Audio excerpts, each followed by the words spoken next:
Yeah, welcome back to the channel.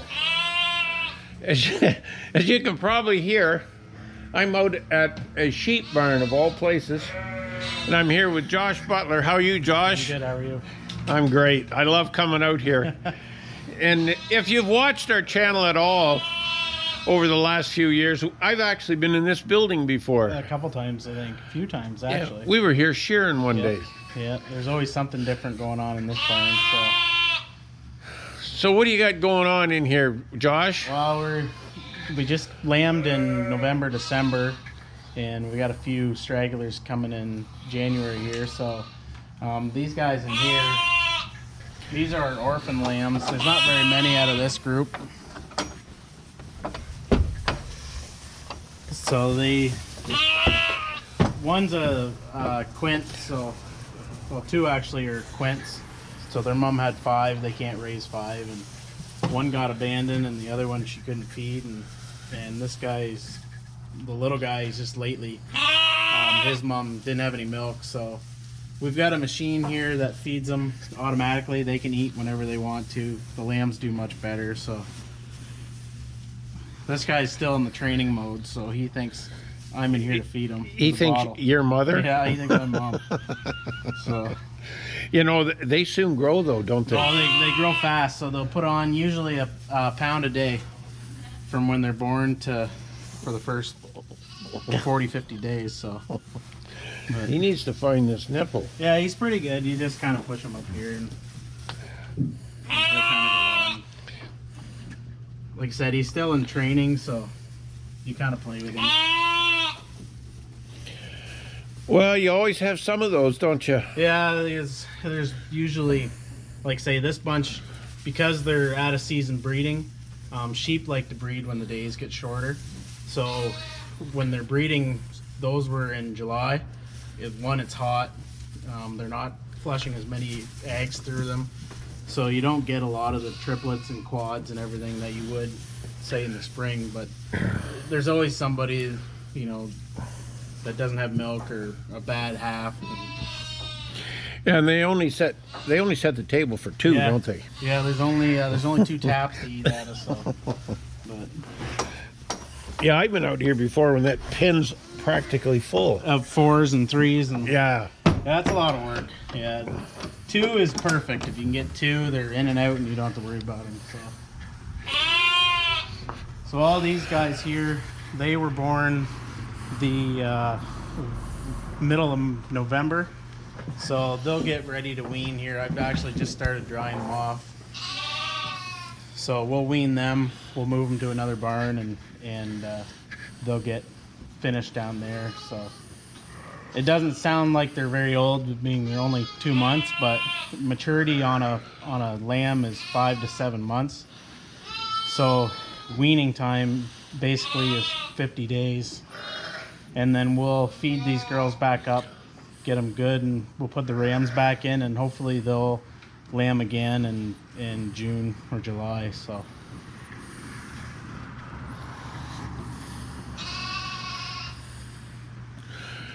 yeah, I wanted to get out here when they were little, but man, they get big quick. yeah, they do. These guys are about a month later, so That's unbelievable how much they grow. yeah. And there's less multiples too, is they're gonna get growing a lot faster. You know, a lot of these are coming out at 12 pounds. Well, that's a third of the way to weaning almost. So yeah, well, it's always nice to get 3 and 4, but it makes a lot of work. yeah, and if you gotta put them on that machine, they don't make you any money.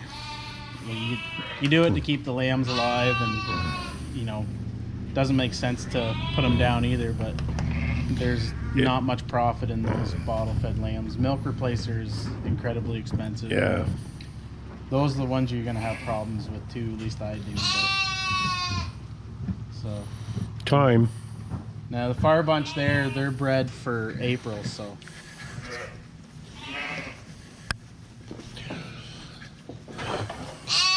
It's been kind of a nice winter for them. It hasn't been too crazy cold, so So what are you feeding them? So right now, these These girls are on a different ration, so they get silage, haylage, and a little bit of grass hay and some corn. We're trying to make them milk as much as they can. And this side, I don't know if I can find any. You can probably smell them. But we're feeding, there's some there, a bit of onions, silage, and dry hay. So we'll put them on that. These girls here will get put on straw in the next probably week or so. So they dry up. They dry up nice. That saves you a lot of issues come next spring or next July when they lamb. You don't have near as much problems with bad udders and mastitis or whatnot. So you got a little creep area here? yep, so they can get in, the lambs can get in themselves here. So they have a creep feed there. We'll start them on the actual grain ration. So our grain ration, we mix dry hay, we put it through a hammer mill, and then we mix distillers, soybean meal, and corn. And to start them off, we'll usually put a bit of oats in it just to help them kind of get adjusted to it. But so we'll start them on that here soon. So right now they're on creep feed pellets? Yep. Plus they'll eat a lot of hay, yeah, from the bunks and whatnot. But it's nice to start them on a pellet. It's very well balanced. You're not going to get them so where they, you know, they'll pick out a half cracked corn out of there, right? So you don't have near as many problems until their stomachs get used to ruminating and able to handle that feed. So. And one thing, when they're on a pellet, every mouthful is a complete feed. It's the same. So, and we don't use much. So out of this group, we might use, I don't know, 3/4 of a skid of bags. So yeah, they're not eating much. No. Want to give them the best feed you can. And once they are eating a lot, we put them on our own ration. So how many ewes do you have in here? There's about 170 in here total. So there was about 130 in these two batches, plus the few there and the so about 180 is about all you really want to put in here. Then you have finishing lambs at the other barn? Yeah, we've got a barn set up with basically you can do it in 3-stage finishing barn. So then what's your market? So most of these lambs we'll market ourselves. We have an on-farm butcher shop where we try to market as many as we can through. It's hard to find fresh Ontario lamb, so we try to fill that market as much as we can. So would you have fresh lamb all the time? So there's usually not fresh as in not frozen, but the reason why we've gone to this kind of out-of-season breeding is to try and supply the lamb to that store all year round. The challenge being there is we want to do it natural. We don't want to use hormones. That's just the market that we have. And we're having very good luck doing that naturally. We're just using good feed and lots of ram power. And so we usually always have lamb in the freezer because the timing, unless we're cutting lamb, we don't have it actually in the fresh counter. But the lamb's always within a few months old. Yeah. You know, in the freezer, and it's all vac packed and it stays very fresh. So. Well, after we get done here, maybe we can go down to this. The store can't be that far away. No, it's almost walking distance. It's really what you might say on the farm. Yep. Yep. So. Well, that's good. This is quite an operation. So this was an old hog barn? No, this actually started its life out as a layer barn. So my grandparents raised hatching eggs in this barn. I can remember there's a rail up on the ceiling there, and I can remember riding on that cart when they gathered eggs. It was all hand-picked eggs in this barn. And then when we built a new broiler breeder barn, we turned this into a brooder barn. So we raised day-old chicks in this. And then after we got out of the chickens, we didn't really want to put cattle in it because it's really close to the house. Little close. Yeah, so I started into the sheep business. That was in 2005 when I bought my first bunch, and I think I've remodeled this thing 3 times already. So we've built on a little bit, so we could have a feed alley down the center. Makes life a lot easier, makes chores a lot easier. We feed with a TMR, and that's the key to good lamb production. TMR is the way to go. Yeah, That stands for total mixed ration. Yeah. So what you do with the TMR, you just throw everything in? It's like making a smoothie in a blender, basically. So. Like making a drink. Yep. Yeah. Yeah. You don't want the strong stuff at the bottom. No. You gotta stir it. Yep. But so yeah, the TMR. It really solves. You'll have sheep that are really bossy, they're really pushy. They're going to be the first to the feeder, and then you got other ones you might hold back, and you want them to be able to eat. Like this will be empty by say probably 2 in the morning type deal, but you want every mouth that they eat out of that bunk to be the same the whole time they're eating. So that's where a TMR. They have really changed the way you feed. Oh yeah, animals. And you can feed anything. Like I said, we have onions in this feed. Like it'll chop them up. You can mix a small portion of them. They can get onion poisoning. I don't know how much onions they have to eat to get it. It's a lot because it's a lot of water. But stuff like that, onions, sweet potatoes, carrots, like we feed pretty much anything we can get. So, especially the cows. Cows, yeah, they're basically a living landfill. Yeah. So.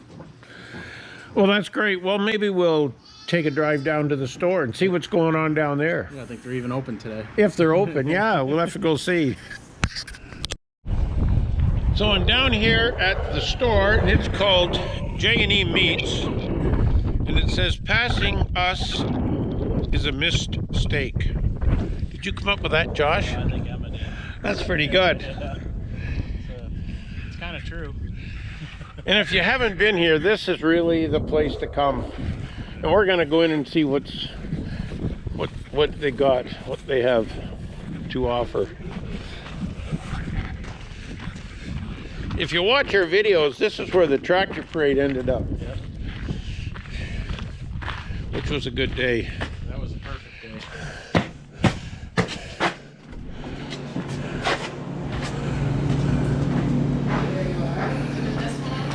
2 smiling faces.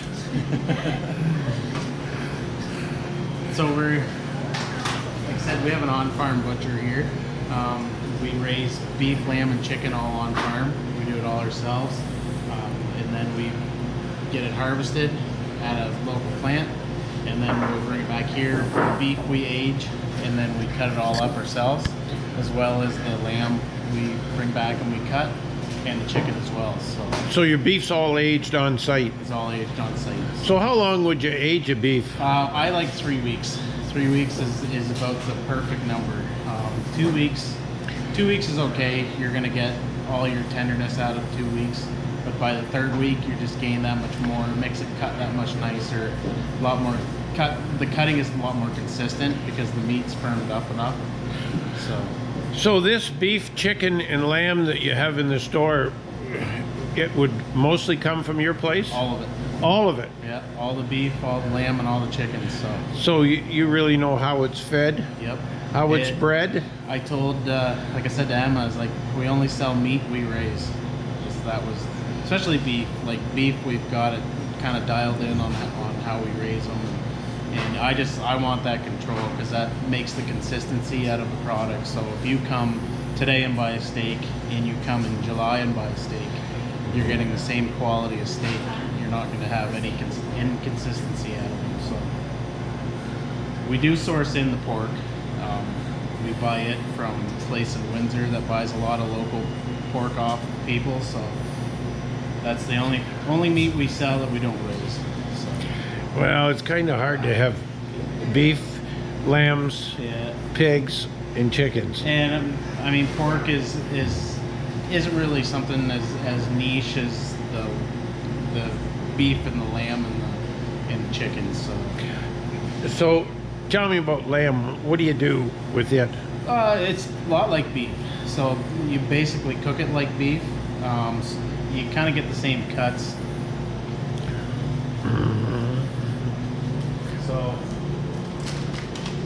this here is basically a tomahawk lamb chop. We call them lamb lollipops, but this is basically the same as a tomahawk in a beef. So that's your ribeye right there. All your muscles, like I say, are the same. You'll have loin chops. So that's kind of like what your sirloin in a beef would be, as well as the loin chops. You can have like little T-bones as well.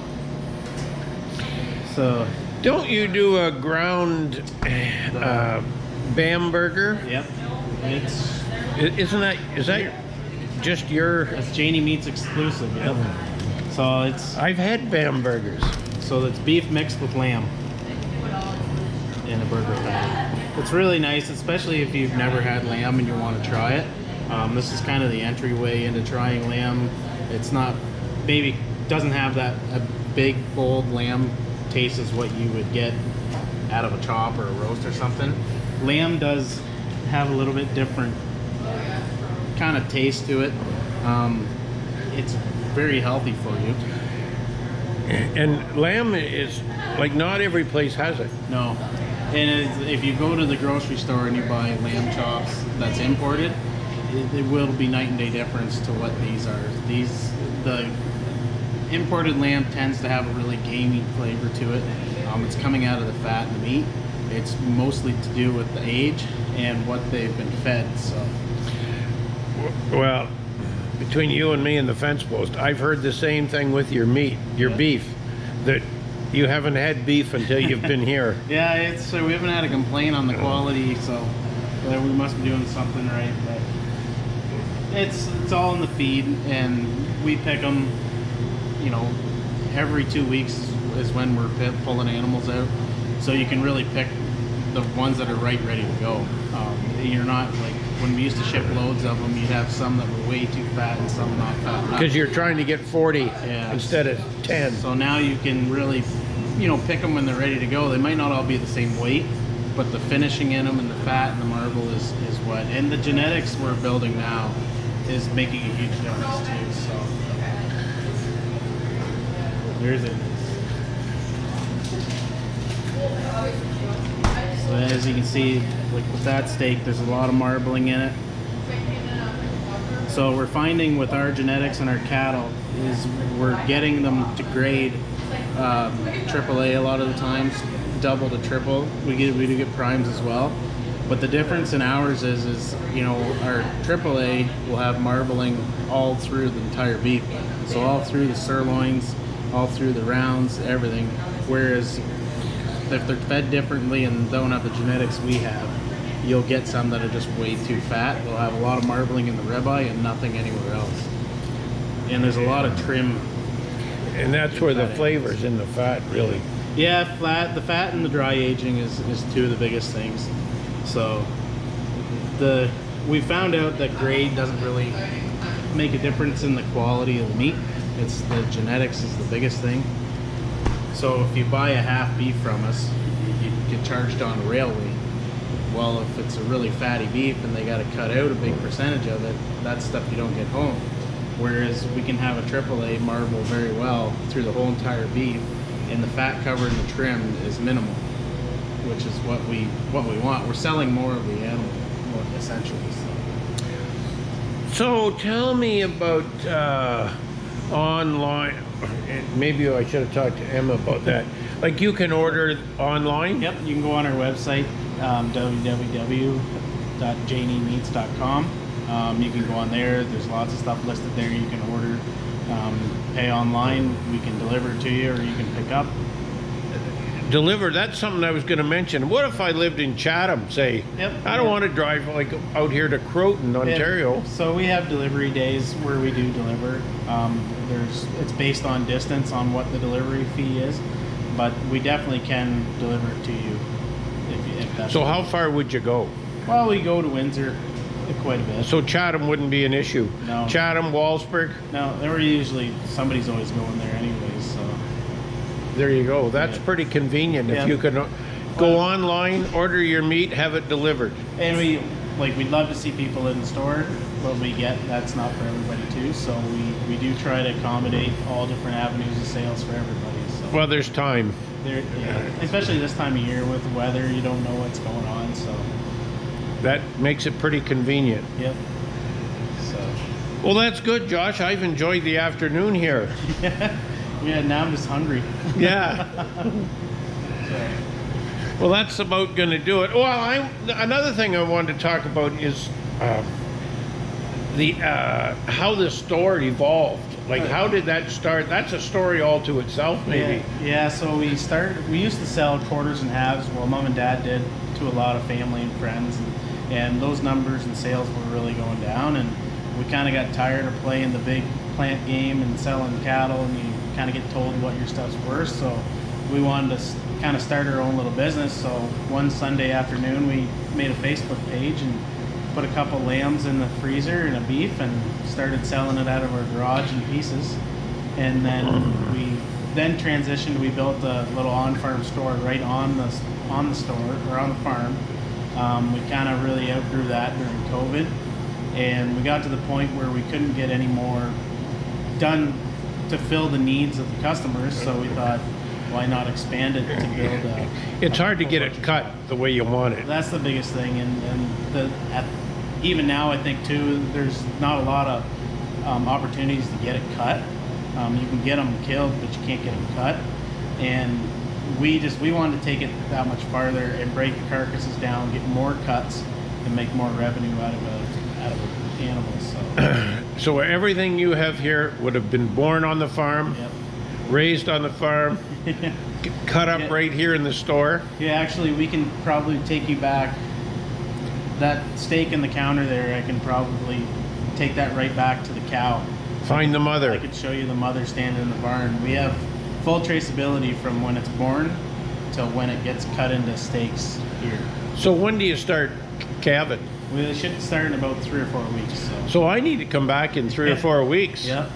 Put my name on a on a half a beef. Yeah, we can do that. I'll make a special tag that says Dennis. Dennis. Well, that's good. So, All right, well, that's about going to do it for this one. If you like this video, give us a like and a subscribe. We'll catch you on the next one.